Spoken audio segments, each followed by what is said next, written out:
तलाशी की बहुत सारी, बल्कि और उसके ऊपर ही सवाए इमरान खान साहब के और इमरान खान साहब की जमात के 24 नंबर कोई छोटी कॉल नहीं थी, उम्र अकेली थी। तो ये तो बहुत बड़ा इल्जाम है। अस्सलाम वालेकुम, आप देख रहे हैं सेकंड ओपिनियन विद शोएब यार खान। इस वक्त मजमूई जो सूरत हाल है मुल्क की, उसके अंदर बहुत सारी बातें ऐसी हैं जिस पर आप घंटों बात कर सकते हैं। खासतौर से अगर सियासी सूरत हाल देखी जाए मुल्क की, तो बतदरीज वो तब्दील हो भी रही है और नहीं भी हो रही। हो इस तरह से रही है कि एक जानिब प्रोपेगेंडा किया जा रहा है कि ये हुकूमत जाने वाली है या नहीं भी जाने वाली, तो कम से कम मियां शहबाज शरीफ साहब वजीर आजम नहीं रहेंगे। दूसरी जानिब अगर हम देखते हैं तो नाम आ रहा है पीपल्स पार्टी के चेयरमैन बिलावल भुट्टो जरदारी का। लेकिन इसके साथ साथ जो अपोजिशन की सूरत हाल है वो इंतहाई वीक है। अपोजिशन और जो एक मुहाज पर लगी हुई है और वो चाहती है कि जल्द अज जल्द इमरान खान साहब की रिहाई हो। और उस अपोजिशन में जितनी भी जमातें हैं उनमें सिर्फ पाकिस्तान तहरीक इंसाफ की ख्वाहिश जरूर हो सकती है, जैसे जमीयत उलमा इस्लाम हो गई, जमात इस्लामी हो गई और दीगर जो अपोजिशन जमातें हैं वो बहुत कम ही रह जाती हैं। लेकिन इनकी जो ख्वाहिश है वो जमात इस्लामी और जमीयत उलमा इस्लाम, इनकी ख्वाहिश ये है कि लगता है ऐसा ही कि हुकूमत रहे भी, लेकिन वो अपने चाल चलन ठीक कर ले। मिसाल तौर पे फजलुर रहमान साहब ने जैसे दीनी मदारिस के हवाले से जो मुतालबात हैं वो रखे हुए हैं। जमात इस्लामी महंगाई के ऊपर बात करती है। पाकिस्तान तहरीक इंसाफ इस वक्त मुल्क की सबसे बड़ी जमात है, इसमें दो राय नहीं। उसके वोटर्स सपोर्टर्स की तादाद करोड़ में है, इसमें भी दो राय नहीं। इमरान खान साहब के चाहने वाले बेतहाशा हैं, इसमें भी दो राय नहीं। लेकिन इसके बावजूद भी अगर हम मजमूई तौर पर पाकिस्तान तहरीक इंसाफ की सियासत देखें तो इससे कबल कारकर्दगी के बगैर वो एक बयानिया लेके चल रहे थे कि तमाम जमातें, तमाम लोग वो करप्ट हैं सिवाय इमरान खान साहब के और इमरान खान साहब की जमात के। और इसी तरह से अब जो पाकिस्तान तहरीक इंसाफ का बयानिया है गुज़िश्ता 1.5-2 साल से वो सिर्फ एक है, वो इमरान खान साहब की रिहाई मांगते हैं। चले रिहाई हो भी जाती है तो उसके बाद क्या होगा? उसके बाद क्या इलेक्शन हो जाएंगे? अव्वल तो ये भी बहुत मुश्किल दिखाई देता है, क्योंकि बार बार इलेक्शन होना है जैसे मुल्क के लिए जहां पर इकॉनमी बड़ी मुश्किल से स्टेबल होने जा रही है, वहां पर एक दफा फिर इलेक्शन होना बहुत मुश्किल है। साथ ही साथ अगर हम देखें इस वक्त मुस्लिम लीग नून के साथ जमातें जिनमें पीपल्स पार्टी सफ़े अव्वल में है, इसके अलावा तहरीक कौमी मूवमेंट है और दीगर जो जमातें हैं, वो कभी भी नहीं चाहेंगी कि इलेक्शन हो। पाकिस्तान पीपल्स पार्टी का नाम जरूर लिया जा रहा है, बिलावल भुट्टो साहब का नाम जरूर आ रहा है कि उनको वजीर आजम बनाया जा रहा है। कुछ हल्के कहना और वो हल्के भी सोशल मीडिया के हैं। अगर देखें तो मजमूई तौर पर तो ऐसा दिखाई नहीं देता और ना लगता है, क्योंकि जब से ये हुकूमत आई है मियां शहबाज शरीफ का तमाम तर फोकस महंगाई को कंट्रोल करने में रहा और मुल्क की इकॉनमी बिलखुसूस जो पाकिस्तान को मिलने वाले कर्जे हैं और जो बैरूनी ममालिक हैं उनसे ताल्लुकात इस्तवार होना, ये इनकी प्रायोरिटी में रहा और इसमें काफी हद तक कामयाबी दिखाई दी है। SIFC की बात करें हम, पाकिस्तान स्टॉक मार्केट की बात करें हम, अगर वैसे देखें मजमूई अमन अमान की सूरत हाल वो PTI गवर्नमेंट से काफी बेहतर है। इकॉनमी भी एक ट्रैक के ऊपर आ गई है। गो के नाकदीन इस बात के ऊपर बहुत सारे सवाल उठाते हैं कि ये जो आर्टिफिशियल तरीके से मईशत को चलाया जा रहा है, वैसे अगर देखें ना तो दुनिया भर में आर्टिफिशियल तरीके से ही इकॉनमी चलती है, चाहे अमेरिका हो, चाहे जापान हो, चाहे चीन हो, चाहे इंडिया हो। ये तमाम तर ममालिक इसी तरह से इससे लेके उसको देने वाली पॉलिसी अपनाते हैं जब इनके मुल्क चलना है। लेकिन पाकिस्तान में कुछ ऐसा था कि बहुत अरसे तक ये लगा कि पाकिस्तान सिर्फ मांगने वाला मुल्क होगा, लेकिन आज पाकिस्तान में होती हुई इन्वेस्टमेंट इस बात का सबूत है कि पाकिस्तान एक सही ट्रैक पे चल रहा है इकॉनमी के हिसाब से। और साथ ही साथ अगर देखा जाए पाकिस्तान में जो जितनी भी जिस तरह की भी इंसर्जेंसी थी वो अब काफी हद तक कम हो गई है। तो ये इस हुकूमत का वाकई में कमाल कर लें आप या इनकी मेहनत कर लें। साथ ही साथ पाकिस्तान तहरीक इंसाफ की जो पोजीशन है वो देखा जाए तो मैंने जैसे कहा कि वो घूम रही है वो सिर्फ इमरान खान की रिहाई के ऊपर। अच्छा, इमरान खान साहब का बयान ये कुछ अजीब सा है। कभी वो ये कहते हैं कि उनकी हुकूमत गिराने में अमेरिका का हाथ था, कभी वो कहते हैं जनरल बाजवा साहब का हाथ था, फिर वो ये कहते हैं कि अपोजिशन में या फिर लंदन प्लान का ही हाथ था जिसकी बिना पर उनकी हुकूमत गई और जो तहरीक अदम इत्मीनान उनके खिलाफ आई वो उसी का शाखसाना थी। और कभी अभी ये गुज़िश्ता दिनों जो बुशरा बीबी साहिबा हैं उन्होंने फरमा दिया कि सऊदी अरब में नंगे पांव चलने के बायस ये पहली हुकूमत होगी दुनिया में जो खत्म हुई और शरीयत का निफाज नंगे पांव सऊदी अरब चलने में होता है। तो खैर वो एक अपनी सोच है जो किसी की भी समझ नहीं आ रही। तो पाकिस्तान तहरीक इंसाफ जो इस वक्त मुल्क की सबसे बड़ी अपोजिशन होने के साथ साथ सबसे बड़ी जमात भी है और उसको अगर देखा जाए तो इमरान खान साहब एक मकबूल तरीन लीडर भी हैं। लेकिन अभी तहरीक इंसाफ में क्या हो रहा है? तहरीक इंसाफ में हो ये रहा है कि मुख्तलिफ किस्म के बयानिए चल रहे हैं। जैसे बैरिस्टर गौहर साहब जो कि इस वक्त चेयरमैन है PTI के, وہ جب عمران خان صاحب سے مل کے آتے ہیں وہ کہتے ہیں وہ حشاش بشاش ہیں، جبکہ دوسری جانب سوشل میڈیا پر بیان یہ جو بنایا جا رہا ہے وہ یہ بنایا جا رہا ہے کہ عمران خان صاحب کو جی ایچ کیو شفٹ کیا جا رہا ہے، ان پر تشدد کیا جا رہا ہے، جو کہ سراسر ایک الزام ہی ہے۔ اس کے علاوہ جو محترمہ بشرا بی بی صاحبہ ہیں، جب وہ فرماتی ہیں کہ میں خان کے ساتھ اکیلی کھڑی ہوں، خان کو چھڑا کے لاؤں گی یا آخری سانس تک لڑوں گی، اور اس کے ساتھ ساتھ جو انہوں نے سعودی عرب والا جو اسٹیٹمنٹ دیا تھا جس کو وہ اون نہیں کر رہے پاکستان تحریک انصاف والے، اسی طرح سے گھما رہے ہیں جس طرح سے گھماتے ہیں کہ جی انہوں نے یہ نہیں وہ کہا تھا، جبکہ سب سمجھتے ہیں کہ کیا کہا تھا۔ تو وہ جو لائن لے کے چل رہی ہیں وہ بہت خطرناک لائن ہے۔ اب تو لگتا ہی ہے کہ علی امین گنڈاپور صاحب بھی ان سے ناراض ہیں اور ان کی بھی راہیں جدا ہیں، کیونکہ بشرا بی بی نے ابھی ایک اور بات یہ کر دی، انہوں نے وعدہ کیا تھا اپنے چاہنے والوں سے، بالخصوص خیبر پختونخوا کے پختون بھائیوں سے، کہ پختون بھائی سب کچھ ہوتے ہیں اور پختون بھائی بڑے وفادار ہوتے ہیں اور میں پختون بھائی ہوں، میں جاؤں گی نہیں یہاں سے، آخری سانس تک لڑوں گی، اور آخری ہوں گی جو یہاں پر ڈی چوک پہ کھڑی ہوں گی۔ لیکن اتفاق ایسا ہوا کہ وہ پہلی تھی جو ڈی چوک سے بھاگ گئی۔ پھر اس کے بعد جب ایک شہید کے گھر پہ گئیں تو وہاں پر انہوں نے ایک نئی بات کر دی کہ میں وہاں اکیلی کھڑی تھی، اور میں اکیلی کھڑی تھی، میری گاڑی کا کسی کو نہیں پتا تھا۔ تو بتانے کا مقصد یہ ہے کہ اس طرح کے جو بیانات ہیں وہ یہ ثابت کر رہے ہیں کہ پاکستان تحریک انصاف کمزور ہو رہی ہے، اور کمزور ہونے کی وجہ ان کے آپس کے اختلافات ہی ہیں۔ ایک جانب جب بیرسٹر گوہر اور وکلا کی ایک بہت بڑی ٹیم جن میں سلمان اکرم راجہ سر فہرست تھے، مروہ صاحب سر فہرست تھے، اس وقت تک بھی پاکستان تحریک انصاف ایک ٹریک کے اوپر دکھائی دیتی تھی، اور ان کا فوکس یہ تھا کہ کسی طرح سے بھی حکومت کو پریشرائز کر کے مختلف طریقوں سے، کبھی احتجاج کی بات کر کے، کبھی دھرنے کی بات کر کے، کبھی اپوزیشن وہ بھی اسمبلی میں کر کے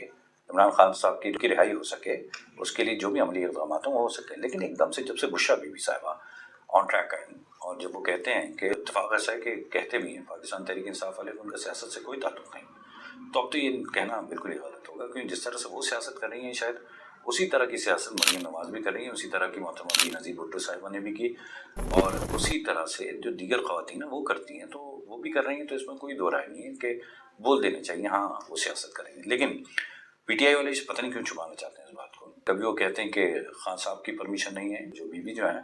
وہ پولیٹکس میں آئیں، یا پھر کبھی وہ یہ کہتے ہیں کہ نہیں ان کو کوئی تعلق نہیں۔ لیکن جس طرح سے وہ جاتی ہیں ایک شہید کے گھر اور وہاں پر 1 کروڑ روپے کی اناؤنسمنٹ کرتی ہیں امداد کے طور پہ،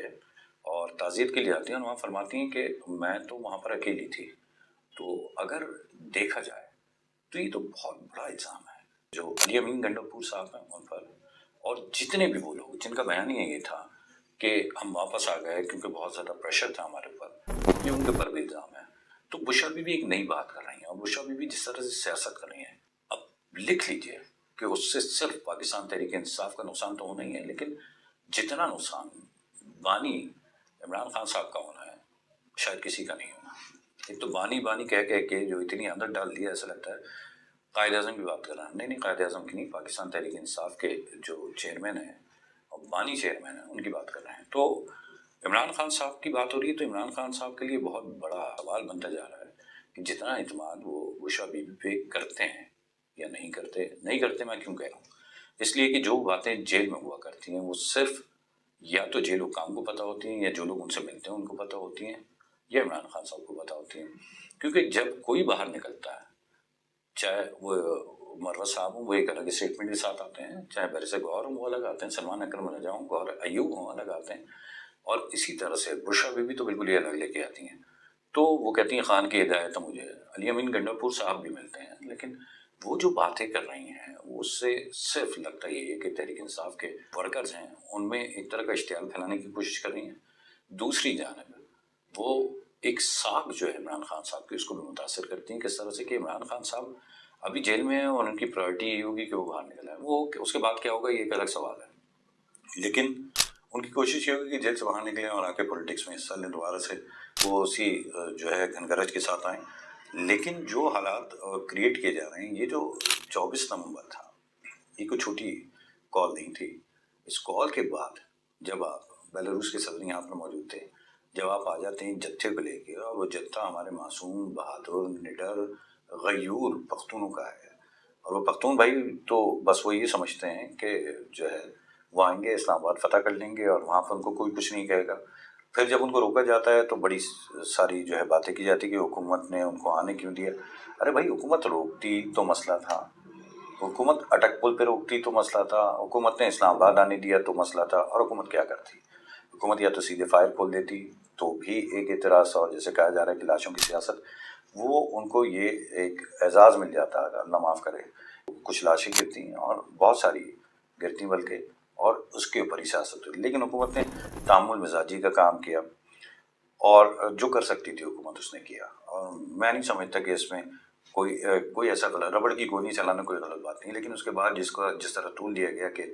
278 लोग जो है वो शहीद हो गए। ये सब हमारे भाई हैं, चाहे वो बलूचिस्तान से हों, चाहे खैबर पख्तूनख्वा से हों, चाहे सिंध से हो, पंजाब से हों, सब भाई हैं। वो पुलिस वाले भी भाई हैं, वो रेंजर्स वाले भी भाई हैं, वो आर्मी मैन भी हमारे भाई हैं जो हमारी हिफाजत के लिए मौजूद हैं। तो सिर्फ पाकिस्तान तहरीक इंसाफ के कारकुन हमारे भाई नहीं हैं, वो भी हमारे भाई हैं, लेकिन इसके साथ साथ सब हैं। तो सोचना ही चाहिए कि इनका टकराव नहीं होना चाहिए। जिस तरह से टकराव की बातें हो रही हैं, जिस तरह से टकराव की कोशिशें हो रही हैं, सोशल मीडिया पे जो तूफ़ान बदतमीज़ी है, और ख़ास तौर से जो सोशल मीडिया पर पाकिस्तान तहरीक इंसाफ के चाहने वाले सो कॉल्ड रिपोर्टर कह लें आप उनको, सहाफ़ी कह लें, सहाफ़ी शायद नहीं है वो, क्योंकि इतना झूठ कोई सहाफ़ी नहीं बोलता जिस पूरी तरह से झूठ बोला जा रहा है। कि कुछ एक साहब ने, तो आपने देखा होगा कि वहाँ पे पूरा एक समंदर खून का दिखा दिया, और शर्म ये नहीं आई कि उससे कितने लोग मुतासर होंगे, कितने लोगों के दिल टूटेंगे, कितने लोग जज्बात में आएंगे, कितने लोग अपने इदारों के खिलाफ होंगे। और उन्होंने एक तस्वीर पोस्ट कर दी और बाद में बता दिया कि जी ये तो AI जनरेटेड पिक्चर थी। लेकिन इसी दौरान कितने लोगों के दिल टूटे होंगे, और कितने लोग गुस्से में आए होंगे, और कितनी नफरत फैली होगी, इसका मैंने अंदाज़ा नहीं किया। ये पहली बार नहीं है, इसलिए मैं कह रहा हूँ, नाम लेना मुनासिब नहीं है, लेकिन नाम उन सबको पता है। ये पहली बार नहीं है, वो बार बार इस तरह के जो है हरकतें कर चुके हैं। और कमाल की बात यह है कि उनके जितने अपने बयानात में तजाद हैं, अगर ओवरऑल उनके जो वीलॉग्स हैं उठा के देख लिए जाएँ तो पता चल जाएगा कि वो क्या कर रहे थे। तो आज बताने का मकसद यही था कि हुकूमत अपने तय जो कोशिशें कर रही है मईशत को बेहतर बनाने की, पाकिस्तान तहरीक इंसाफ को चाहिए कि किसी भी तरह से हुकूमत के साथ ना मिलें, लेकिन अपोजिशन करें, बिल्कुल करें, लेकिन वो असम्बलियों में करें, एहतजाज की कॉलें ज़रूर दें, लेकिन एक लिमिटेड एहतजाज। सबसे पहले तो KPK के अंदर दें, जहाँ पर आपकी खुद हुकूमत है, वहीं पर बैठ जाएं धरने पे, 100-200 दिन बैठ के तो देखें, तो क्या मुश्किल है? आपकी हुकूमत भी, आप बैठेंगे, दुनिया को आपने अट्रैक्ट करना, तो दुनिया तो यकीन अट्रैक्ट होगी। इंटरनेशनल मीडिया तो हमारे पीछे वैसे ही पड़ा रहता है, तो उसको और एक मास मिल जाएगा। तो बिल्कुल वहाँ पर KPK के अंदर अगर आप 100-200 दिन बैठते हैं 5-10 हज़ार लोग आदमियों को लेके, तो वो आपका ऐसे ही हो जाएगा जैसे आप डी चौक पे करना। उससे फ़ायदा ये हो जाएगा कि आपकी ना गिरफ्तारी होंगी ना कुछ होगा। हाँ, कुछ भूख हड़तालें भी कर लें और वज़ीर आला KPK भी बैठ जाएँ, ताकि जो है एक तासुब दुनिया को हो जाए कि आप अमन पसंद लोग हैं और अमन के लिए तमाम तर कोशिशें आपकी हैं, ना कि इस्लामाबाद पे धावा बोलना है, ना कि डी चौक पे धावा बोलना है। तो मेरी गुजारिश है, और बिल्कुल ख़ास तौर से